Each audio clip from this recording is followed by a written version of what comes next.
Halo semuanya, selamat wayah kieu ya dimanapun kalian berada.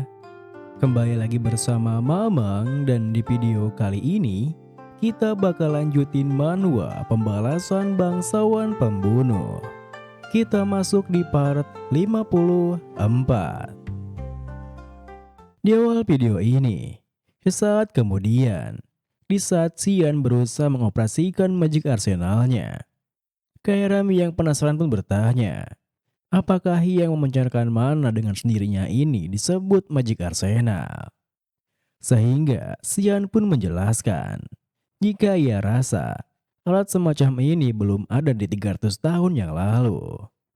Saat sumber kekuatan yang memadatkan mana telah melepaskan energi, sirkuit magic yang dibuat dari huruf rune akan menyelesaikan formasinya. Tepat setelah Xian menjelaskan hal itu, bersamaan dengan Kairam yang merasa jikalau pikiran manusia itu memanglah licik, Magic Arsenalnya pun berhasil diaktifkan, di mana Magic Arsenalnya minta Xian untuk memilih destinasi tempat yang akan ditujunya. Sehingga Xian pun langsung mengatakan tempat tujuannya, yaitu ke ujung utara Pruina. Seketika itu juga, Magic Arsenalnya pun beroperasi sendiri. Dan sepersekian detik kemudian, Magic Arsenalnya pun membuka gate menuju Pruina Utara pada pintu masuk ruangannya. Tentu saja, Kairam yang baru pertama kali mengalaminya merasa kebingungan. Meskipun begitu, Xian yang memahami mekanismenya segera mendekati gate-nya sembari memberitahunya. Apakah Kairam tidak merasa ada yang berbeda?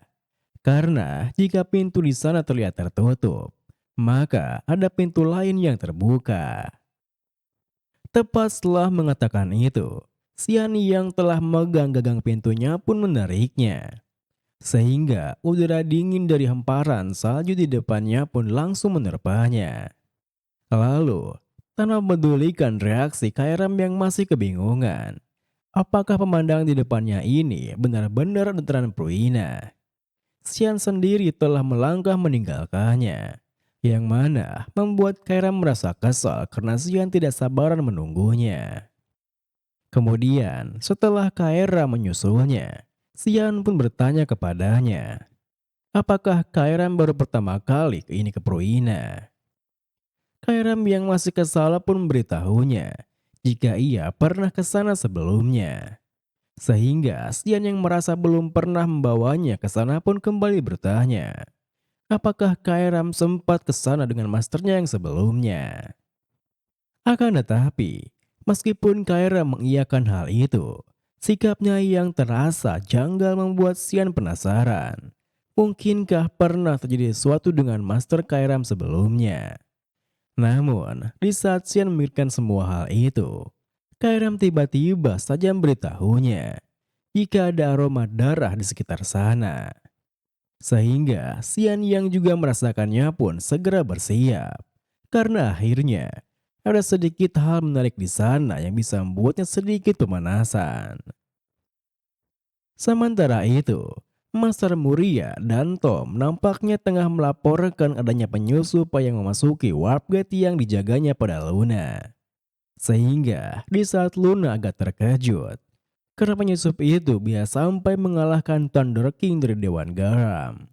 Master Muria yang merasa bersalah pun menjelaskan, mohon maaf, ini kelalaian saya. Saya sekalipun akan kesulitan dengan lawan seperti itu. Dia menutupi wajahnya dengan topeng dan jubah. Jadi sulit melihatnya dengan jelas. Tapi hawa kehadirannya yang dingin itu, dia pastilah di organisasi berasasin bernama Mist. Mendengar penjelasannya, Tom yang tak ingin Master Muria menanggung semuanya sendirian pun mencoba membantunya. Akan tetapi, belum sempat Tom bisa mengutarakan sudut pandangnya.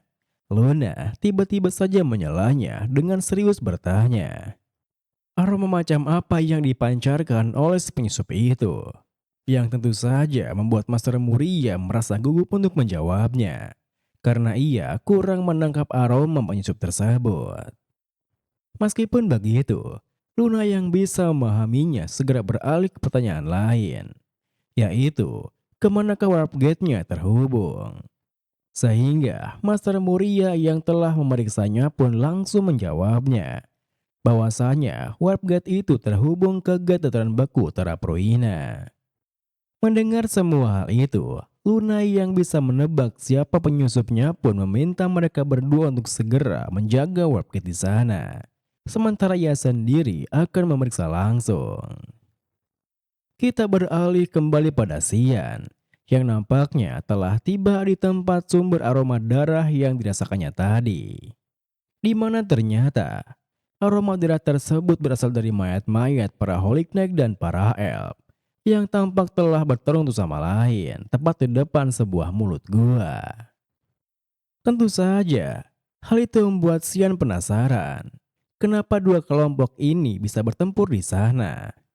Terlebih, karena Kaira merasa jika sepertinya ramalan yang Dewa Air katakan kali ini bukanlah tipu-tipu. Xian yang juga benci mengakuinya pun setuju dengannya. Selain itu, Xian juga merasa jikalau penyebab pertempuran ini ada di sebelah sana, yang mana ada di dalam gua. Dengan begitu, meski Kaeram bertanya, apakah Xian serius mau masuki gua yang mencurigakan itu? Xian dengan tegas mengiyakannya, sebab mayat-mayat di sana tidak ada yang mengarah ke dalam gua. Kemudian, di saat Xian menelusuri gua tersebut yang tampak lebih cerah dari luar, Kairan pun terus memperingatkannya untuk berhati-hati. Sebab gua seperti ini adalah tempat yang sempurna untuk tersesat. Benar saja, setelah beberapa saat berjalan, Xian pun tersadar jika ia kembali ke pintu masuk meskipun ia berjalan lurus ke depan saja. Akan tetapi, berkebalikan dengan KRM yang langsung menyimpulkan bahwasanya itu adalah kutukan. Karena di sana itu daratan para elf. Xian terpikirkan sesuatu pun malah melemparkan sebuah batu kerikil ke dinding di sekitarnya. Dan saat setelah batu kerikil yang memantul dari dinding ke dinding, sebuah tanda magik muncul di satu dindingnya. Sehingga Kerem yang tak memahami apa yang dilakukannya pun penasaran akan apa yang dilakukannya. Namun, alih-alih menjelaskannya, Xian hanya mengatakan jika ia hanya kebetulan saja tahu soal itu dari kehidupan lamanya. Lalu, tanpa memedulikan reaksi Kairam selanjutnya, Xian yang juga penasaran akan apa yang disembunyikan di sana pun langsung saja menyerang tanda magik tadi. Sehingga ketika serangannya itu berhasil menghancurkan tanda magiknya, sebuah jalan dengan anak tangga pun muncul di depannya. Terlebih, karena penghalangnya sudah diangkat, Xian juga bisa merasakan samar-samar mana yang aneh.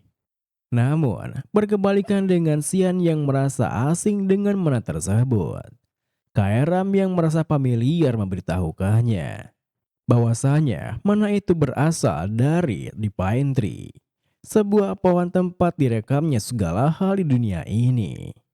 Akarnya dimulai dari masa lalu dan berakhir di masa depan daunnya.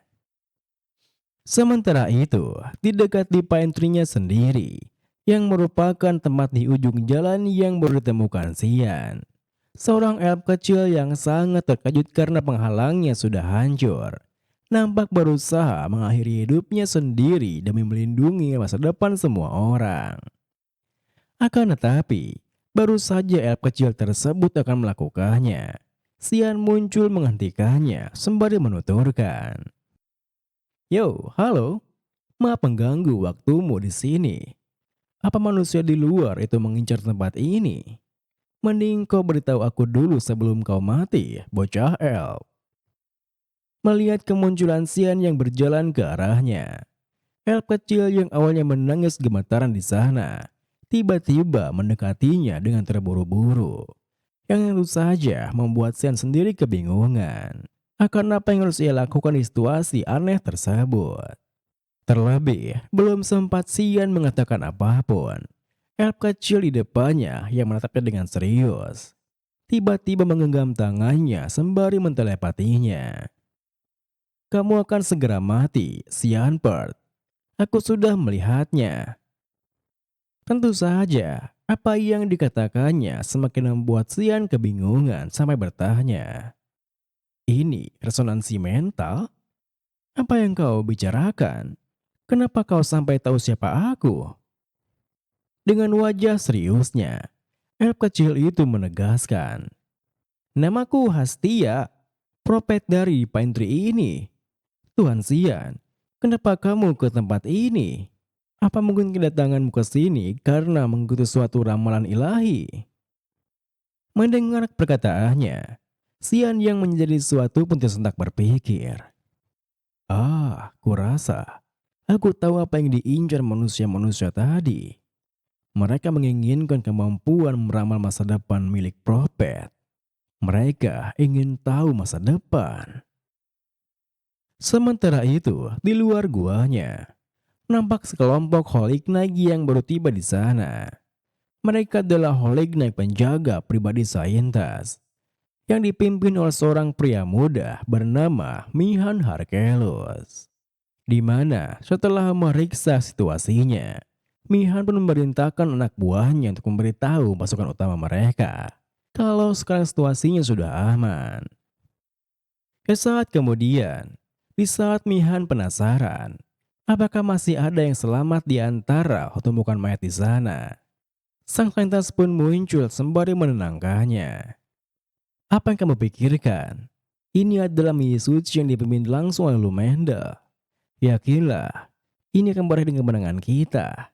Jadi, jangan terlalu banyak khawatir. Mendengar hal itu, Mihan pun memberitahunya jikalau keyakinannya itu tetap sama. Dan tadi itu, ia hanya tiba-tiba mencium bau darah yang busuk sesaat. Melihat responnya, sang saintas pun bertanya, apakah ia boleh merepotkannya lagi dengan menyerahkan pembersihan di sana selagi ia pergi. Sehingga alih-alih menolak atau mengiyakannya, Mihan yang khawatir pun malah balik bertanya, apakah saintas akan baik-baik saja pergi sendirian begitu? Sang saintas pun yang tak percaya diri melangkah melewatinya sembari mengatakan bahwasanya ia terikat pada Lumendal. Dengan kata lain, tidak ada yang bisa mengancamnya. Selain itu, gua di sana juga memiliki sebuah barrier. Namun, baru saja sang saintis akan melangkah lebih jauh. Ia tiba-tiba menghentikan langkahnya karena merasakan sesuatu. Di mana ada seorang yang telah menghancurkan barrier penjaga guanya. Yang mana merupakan rune script magic yang digunakan oleh para elf yang berada di luar ranah manusia. Dengan begitu, sang saintis yang mulai merasa cemas pun harus segera masuki guanya dengan cepat. Terlebih, tanda di punggung tangan kanan juga bereaksi. Yang mana berarti, situasinya ini sangatlah begitu genting. Sampai-sampai ia tak menyadari jika ada seorang elf yang tengah bertekannya dari jauh.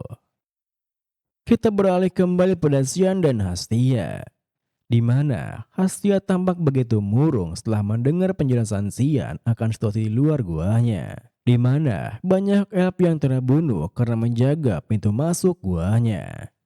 Meskipun begitu, Sian yang merasa sedikit terganggu dengan cara berkomunikasi Hastia, yang mana Hastia harus bersentuhan langsung agar ia bisa berbicara dengan baik pun langsung menanyakannya. Apakah Hastia memang harus melakukan itu setiap saatnya? Hastia yang tersipu malu pun mengiyakan hal itu. Karena kondisinya saat ini adalah kutukan yang disebut Silence of the Pine Tree. Di mana The Pine Tree memberkahinya dengan penglihatan masa depan, tetapi mengambil suaranya sebagai gantinya. Jadi, kalaupun terasa merepotkan, ia juga tak bisa berbuat apa-apa. Namun, di saat Sian memahami jikalau kondisinya itu bayaran yang berat untuk meramalan, tiba-tiba saja mereka dikejutkan oleh sebuah retakan ruang tak jauh di depan mereka. Sehingga bersama dengan seseorang yang muncul dari retakan ruangnya, Hastia yang merasa familiar pun memberitahu Sian jikalau perempuan itulah yang mengejarnya sampai ke sana. Sekaligus dalang yang memberi perintah untuk membantai semua elf yang menjaga pintu masuk guanya. Tepat setelah Hastia mengatakan itu, sang saintis yang muncul dari retakan ruangnya pun menuturkan, "Ya, aku minta maaf atas apa yang terjadi pada para suku elf. Aku tidak bermaksud untuk menyakiti mereka. Seandainya saja Hastia mau ikut dengan damai, itu semua tidak akan terjadi. Jadi sekarang, maukah kamu ikut dengan tenang? Kami juga menerima kerugian yang tidak sedikit loh. Jadi, kami ingin mengakhirinya di sini."